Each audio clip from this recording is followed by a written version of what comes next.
¿Qué tal a todas las personas que están viendo o escuchando este episodio número 12 del podcast titulado La Balanza? Un podcast en donde tratamos temas de actualidad y de interés con el propósito de llegar a un punto de equilibrio o a una conclusión que nos pueda servir en la toma de decisiones de nuestro día a día. Hoy para mí es un gran o enorme gusto saludar a Leticia Martín del Campo Navarro, invitada de este episodio número 12. Hola Leti, Hola. ¿Cómo estás? Muy bien, Alex, gracias. Y es un placer de veras volver a verte. Tú sabes que te quiero mucho, ya llevamos muchos años de conocernos y la verdad es un honor estar aquí contigo. Igualmente, Leti. Gracias.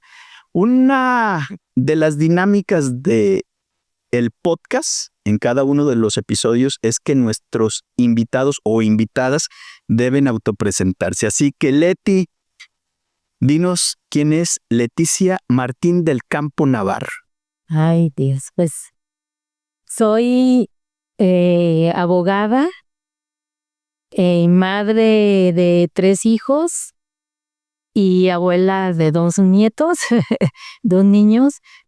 Y pues ahorita sigo trabajando ya ahorita en la parte también de derecho administrativo y en la parte de responsabilidades. Pero, pues, ¿qué más? ¿Qué más quieres saber? Pues sobre la plática vamos a ir descubriendo Sí. gran parte de lo que has hecho y que de alguna forma muestra tu carrera profesional, y por ahí también podemos hablar de algunos aspectos personales que, como bien dices, hemos compartido algunos años de nuestra vida. Sí. Aquí en Guadalajara. Les comento que estamos en la ciudad de Guadalajara y gracias por recibirnos, Leti. No, al contrario, gracias a ti por invitarme. Bien, Leti, pues vamos a comenzar. Y lo primero que quiero preguntarte es, en lo que es la carrera jurídica, los abogados pueden dedicarse a diferentes materias. Sí. Las más comunes son la civil, penal, familiar, mercantil, laboral, en fin. Hay algunas otras materias que no son tan comunes, como es la materia administrativa o fiscal. Principalmente la fiscal, la que tiene que ver con impuestos. Sí. Y me llama mucho la atención el hecho de que tú hayas elegido irte o ejercer en esta rama, en la administrativa actualmente, pero también, como bien comentaste, eres abogada y maestra en Derecho Fiscal. Sí. Leti, ¿por qué elegiste esta materia que no es tan común? Pues, bueno, en primer lugar, porque me di cuenta que no era tan común, que es una materia que te demanda mucho estudio, mucha actualización, de que, pues, implica cuestiones muy, muy técnicas que tienes que estar estudiando, analizando y muchas veces hasta desmenuzando la parte de tanto de los impuestos como de los actos que emite la autoridad fiscal. Acabas de mencionar la autoridad fiscal y esta autoridad pues es aquella que de alguna u otra forma recauda, cobra los impuestos, eso que no nos gusta a nosotros, los pagar impuestos, pero lo debemos hacer porque es una obligación, es un deber ciudadano y es un tema que está ahorita en la actualidad muy de moda y hasta cierto punto preocupa a la sociedad. Sí. Y en este caso, pues la autoridad fiscal, además de cobrar los impuestos, también puede ejercer facultades en materia de auditoría. Sí. Puede a los contribuyentes, a las personas, hacerles auditoría. Platícanos, Leti, cuando la autoridad fiscal realiza una auditoría y determina un crédito fiscal, ¿Qué es un crédito fiscal?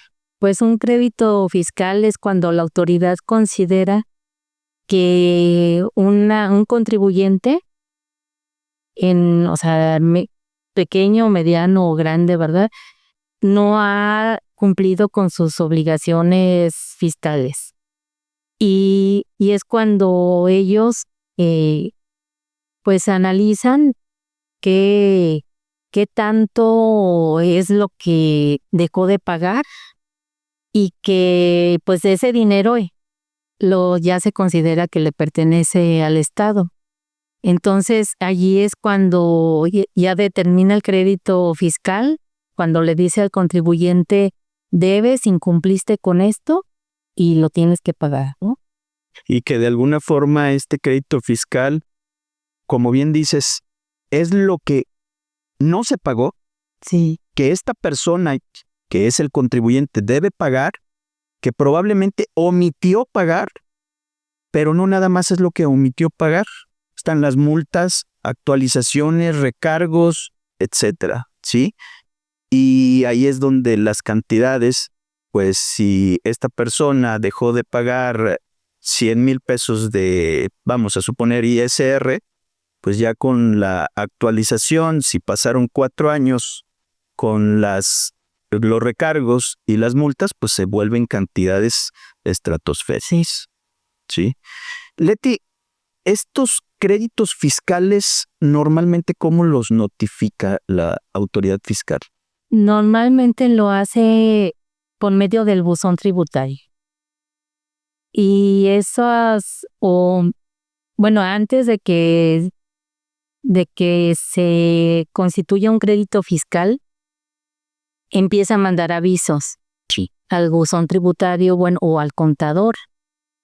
Entonces, pues allí es donde el contribuyente tiene que estar en contacto con el contador para que sea él el que le diga qué avisos y el contribuyente sepa qué está pasando y cómo debe de cumplir. Sí. Entonces, allí es donde donde empieza con el contador, ¿no? Con las cartas de invitación para que regularice su situación fiscal o los avisos en el buzón tributario.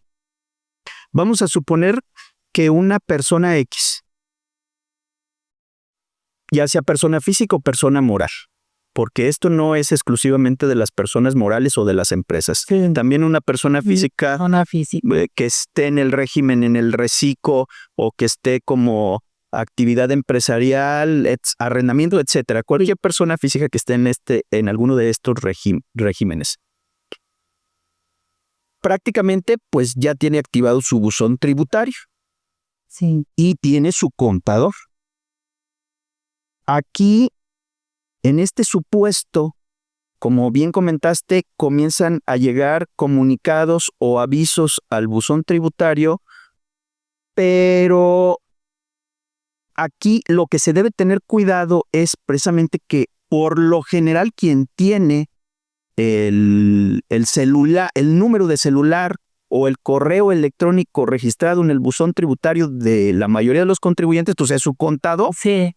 Entonces a quien le llegan estos avisos de que hay un comunicado en el buzón tributario es al contador por lo general. Y yo aquí hago una invitación a todos los contribuyentes y lo digo por experiencia propia. Yo, en lo particular, como representante legal de algunas empresas y como persona física, tengo mi número de celular registrado en el buzón tributario. Sí. Para que me llegue a mí el mensaje de texto directamente cuando llega algún aviso a este buzón. Y también tengo mi correo electrónico para que me llegue a mí el aviso a mi correo electrónico y así poderme dar cuenta de que llegó algo al buzón. Sí. No sabemos si es una notificación o nada más es un comunicado, ¿sí? Entonces, aquí yo recomiendo a los contribuyentes que hagan esto de tenerlo personalmente, su número personal y su correo. Sí. Para que les llegue directamente y así después puedan comunicarse con el contador. Oye, contador, revisa el buzón tributario porque algo llegó. Incluso pueden tener también la contraseña para entrar a la plataforma del SAT Claro. y poder ver directamente si tienen algún comunicado o notificación. Pero en este caso, vamos a suponer, Leti, que ya llegó una notificación al buzón. ¿Y qué debe hacer el contribuyente si le llegó una notificación de crédito fiscal? Bueno, yo creo que allí también el contador tiene esa responsabilidad, ¿no? Como decías tú ahorita, pues sí, está el contador, es el que sabe sobre la contabilidad, cómo se debe de cumplir y sobre todo cuáles son las deficiencias o qué es lo que están cobrando, o sea, o qué fue lo que detectó el SAT que no se está cumpliendo y se lo debe de comunicar, porque muchas veces los contribuyentes pues no están obligados a saber tanto de impuestos o de contabilidad más que nada, y allí pues sería el contador. Pero en el caso de que se determine un crédito fiscal, bueno, hay varios elementos o más bien varios recursos y a los que pueden acudir. Primero, Medios de defensa. son los medios de defensa. ¿Cuáles son esos medios de defensa? Por ejemplo, el recurso de revocación es el juicio de nulidad o ya si no procede ninguno de estos dos y puede irse al amparo. Pero aquí hay un tema también que depende mucho de una estrategia fiscal y de qué tanto sea el monto de la determinación del crédito fiscal, porque vamos pensando en un caso en el que un contribuyente necesita tiempo para recabar algunas pruebas, información, le convendría interponer el recurso de revocación. ¿Tendría tiempo como para recabar esas pruebas? Sí. En caso de que la resolución del recurso de revocación sea desfavorable, que más adelante platicamos por qué puede ser muy desfavorable, pues tenga oportunidad después de irse al juicio de nulidad. Claro. Sí. Claro. Y si no, puede interponer el recurso nada más, cumplir con lo que le está pidiendo la autoridad, pero aquí pues también pues es cuestión de estrategia, ¿no? ¿Qué tanto le conviene? Porque regularmente los recursos de revocación pues casi nunca son favorables. ¿Por qué no son favorables, Leti? A ver, platícanos, ¿por qué no son favorables? Es que la autoridad, pues ahí es juez y parte. Exacto.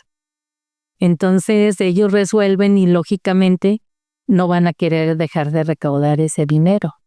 Sí, lo que pasa es que el recurso de revocación pues se presenta ante la misma autoridad que determinó el crédito fiscal. Por ejemplo, aquí tenemos que el crédito fiscal lo determina el SAT, Servicio de Administración Tributaria, y el recurso de revocación se interpone ante el mismo SAT como para que, a ver, revisa bien y echa abajo lo que dijiste. Claro. Entonces, por eso dices que nunca van a ser favorables, porque pues no va a decir, hey, me equivoqué. Salvo contadas excepciones, ¿no? Que sí lo dice. Sí, cuando ya, o sea, están las pruebas suficientes, hay mucha evidencia de que el contribuyente, porque en muchas ocasiones un crédito fiscal se está cobrando una cantidad mayor, se están cobrando más recargos de los debidos, o más bien pues recargo sobre recargo y que también eso no es procedente, ¿no? Entonces allí también pues es donde te digo que hay en la estrategia fiscal se tienen que valorar muchas cosas, ¿no? Y como decíamos ahorita, por lo regular es, o sea, casi siempre es desfavorable la resolución que emite el SAT. Entonces, allí ya tendría oportunidad de irse el contribuyente al juicio de nulidad. Que ya es otro medio de defensa fiscal. Sí, primero era un recurso administrativo ante la misma autoridad y ahora ya es un juicio, o sea, un recurso jurisdiccional en un tribunal de justicia fiscal, bueno, federal más bien ya. Sí, muy bien. Entonces, aquí, Leti, ¿recomiendas interponer, mejor dicho, el recurso de revocación? Pues allí lo recomendaría, como digo, por estrategia fiscal, para ganar tiempo, Sí. para recabar las pruebas y sobre todo, aquí una parte importante, que aquí no se tiene que tramitar una fianza, ¿no? Para Garantizar. el crédito. Porque ya en la vía jurisdiccional sí tiene que garantizar ese crédito. Y muchas veces, pues sí se descapitaliza la empresa, bueno, el contribuyente, y eso pues sí le ocasionaría más problemas. Tendría que ver cuál es el recurso o el medio Sí. de defensa más favorable a la situación que está viviendo. Fíjate que en una ocasión escuché a un abogado que comentó, lamentablemente hizo este comentario y en un lugar público. Nada tiene que ver que haya sido en un lugar público, sino que no me gustó el comentario que hizo. Dice, no, pues es que pueden irse al recurso de revocación y así tienen más trabajo. O sea, como que usa el recurso, interpone el recurso, le cobras más al cliente. Dije, no se vale que si tú ves que la estrategia es más favorable irte directamente al juicio de nulidad y presentar la demanda, pues no se vale que hagan uso del recurso nada más por ganar unos honorarios adicionales. Claro. Como bien tú lo dices, sirve para ganar tiempo en el caso de que el contribuyente necesite ese tiempo o sus abogados necesiten ese tiempo para ahora sí que formular una defensa adecuada ya en el juicio de nulidad. Claro. ¿Sí? Muy bien. Entonces, aquí, pues, también, no sé cómo lo veas tú, Leti. ¿Crees que los contadores, con todo el respeto que nos merecen o que merecen, sean las personas más idóneas, o sean las personas que tengan que encargarse ya cuando determinan un crédito fiscal de querer promover o interponer, mejor dicho, un recurso de revocación, o ya debe ser un abogado fiscalista? Yo pienso que debe de ser un abogado fiscalista, precisamente por esas cuestiones jurídicas.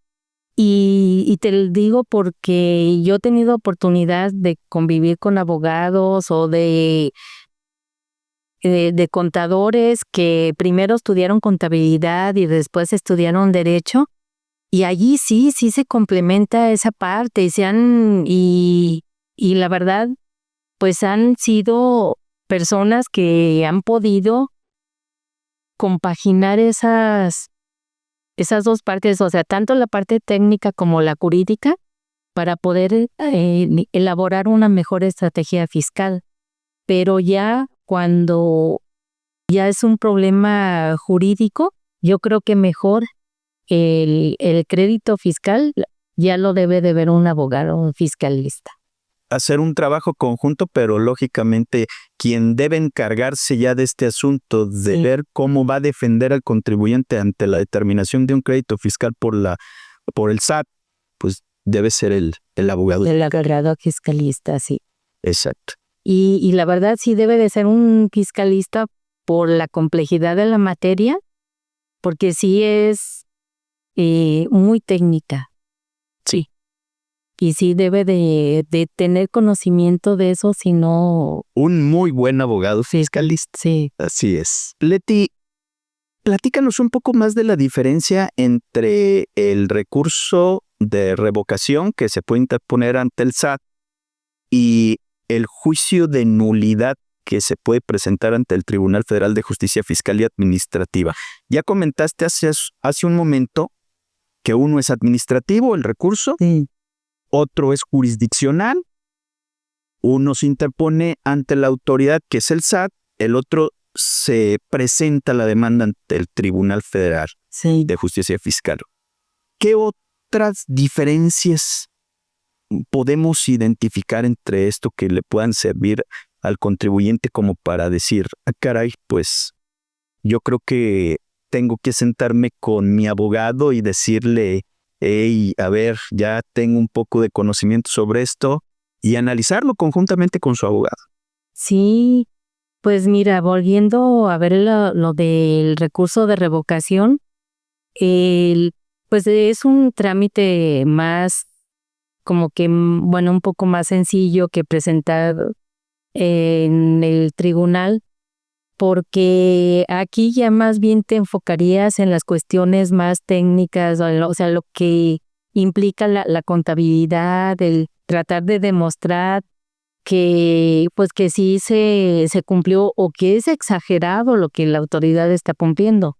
Entonces, que si bien yo dejé de pagar algunos años el ISR, pues no es lo que la autoridad me está cobrando. Además, en muchas ocasiones los recargos y actualizaciones y todo eso ya rebasan lo que es el monto, y eso pues es inconstitucional, ¿no? Y allí, si la autoridad no quiere resolver sobre ese tema, pues es cuando ya te vas al juicio. Pero aquí, pues es tratar de probar nada más, o sea, que debo esta cantidad, esto me parece exagerado, pero aquí pues ya esa resolución se deja a la autoridad fiscal, ¿no? Ellos resuelven, pero como te digo, sí es muy difícil que les lleguen a conceder un fallo favorable en el recurso, porque pues ellos quieren recaudar, ¿no? Sí. Perfecto. Leti, ¿qué otra opción le queda al contribuyente cuando ya interpuso el recurso de revocación ante la autoridad responsable, ante la autoridad fiscal, perdón? Ya presentó su abogado la demanda en el juicio de nulidad o juicio contencioso administrativo, pero esta sentencia que emitió la autoridad jurisdiccional en el tribunal no le es favorable. Es decir, como se dice vulgarmente, perdieron el juicio. Sí. ¿Qué otro recurso, qué otro medio de defensa le queda a esta persona que perdió la sentencia no fue favorable en el juicio de nulidad? Puede interponer un amparo directo ante la misma autoridad que emitió esa sentencia. Van al mismo Tribunal de Justicia Fiscal administrativa, bueno, sí, al federal, y ya en esa misma instancia presenta su amparo, un amparo directo, y ellos tienen la obligación de mandar el expediente, todo el expediente, a un tribunal colegiado que es el que va a resolver el amparo directo. Ellos allí en el colegiado, en el tribunal colegiado, analizan todas las pruebas, ven si hubo alguna omisión de la autoridad que debió de resultar, digo más, y que debieron de analizar y no lo hicieron. Entonces, y bueno, ellos ya determinan si revocan la sentencia o no. Ahora también muchas veces puede ser una sentencia que sea para efectos, ¿no? Que no le favorezca, o sea, que sí le concedan el amparo al contribuyente, pero no como él lo quiere, Sí. sino para efectos. Y esos efectos pues pueden ser muchos. Que la autoridad vuelva a emitir una otra resolución en la cual se analicen unos puntos que dejaron de analizarse y a lo mejor otra vez va a ser o sea, le va a ser desfavorable otra vez La la sentencia. sentencia Correcto. o no va a ser tan favorable como él quería, ¿no? Digo, allí sí hay muchos supuestos en los que se puede resolver en el amparo. Muy bien. Ahora, del otro lado, es decir, la contraparte. Si la sentencia en el juicio de nulidad no le es favorable a la autoridad, que en este caso es el SAT, ¿qué puede hacer el SAT? Pues en ese caso también igual en el tribunal interpone un recurso de revisión fiscal y allí también se analizan todas las cuestiones que la autoridad fiscal consideró que no se tomaron en cuenta, o sea, tiene que pues motivar muy bien también, digo, en los dos casos, tienen que motivar muy bien por qué consideran que no fue favorable esa sentencia o en qué puntos o qué fue lo que se dejó de atender. Porque podría decir el contribuyente cuando le entregan la sentencia favorable en este último caso, no, pues ya ganamos el juicio de nulidad, pero ahí no acabó todo, porque si la autoridad fiscal dice, no voy a interponer el recurso de revisión, pues todavía se va a alargar Sí, este caso, ¿verdad? sí. Sí, en este caso, Leti,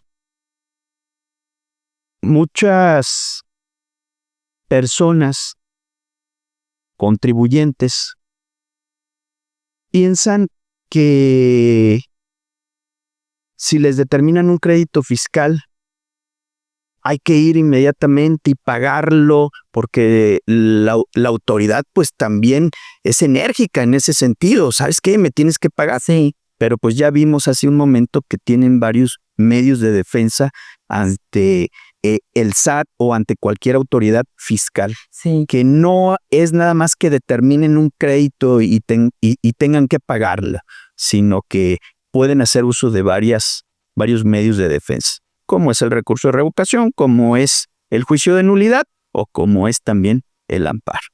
¿Sí? Leti, la última parte en cada uno de los episodios de este podcast es llegar a una conclusión o a un punto de equilibrio, porque pues se llama la balanza. Sí. Hay que encontrar un punto de equilibrio. Para ti, ¿cuál es la conclusión a la que podemos llegar el día de hoy, después de haber analizado todos estos temas?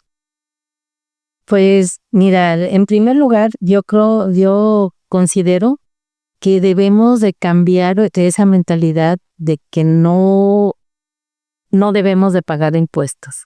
Porque sí hay muchas personas, yo conozco, sobre todo personas mayores, que son las que más se han quedado con esa idea de que por qué hay que aportar un dinero al Estado.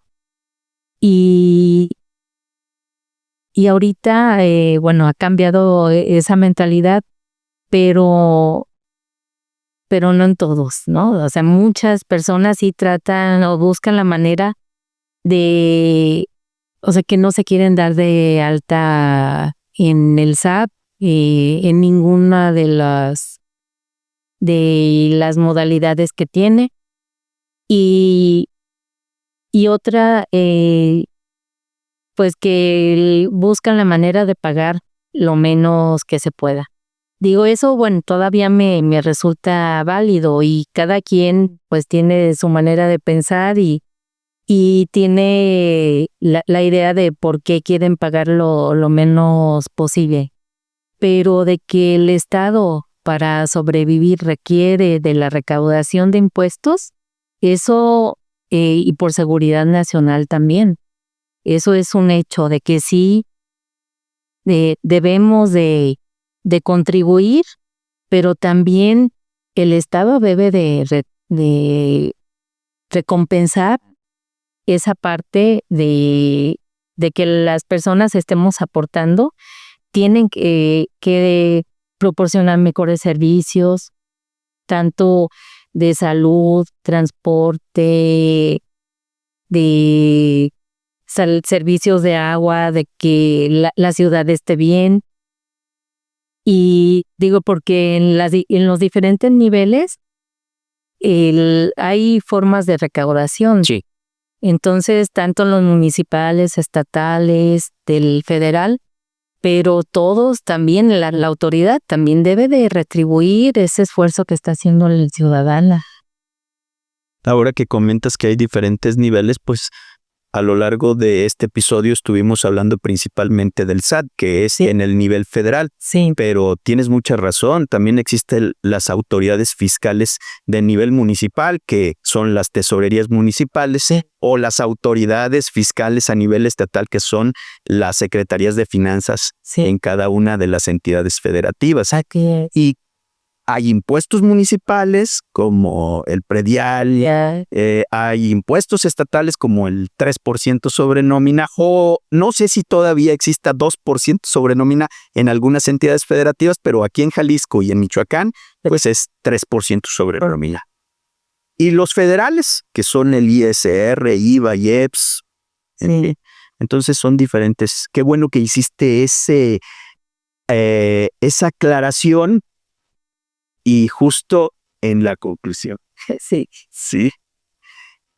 Leti, pues para mí ha sido un enorme gusto haber estado platicando contigo. Quiero agradecer que hayas aceptado la invitación a participar en este episodio número 12. Gracias a ti. Y en particular también por habernos brindado un poco de tu tiempo. Sé que te la pasas muy ocupada. No. Y también por compartir tus experiencias y tu conocimiento. Muchas gracias. Sí. Muchas gracias, Alex. No sé si quieras compartir con la audiencia tus redes sociales para que vean tu contenido. Pues mira, ahorita no tengo redes sociales, pero bueno, en un tiempo yo creo que sí voy a hacerlo. Pero porque no he sacado contenido. Muy bien. Sí. Pues a todas las personas que estuvieron viendo o escuchando este episodio número 12 del podcast La Balanza, gracias. Nos vemos para la próxima. Muchas gracias. Gracias, Leti.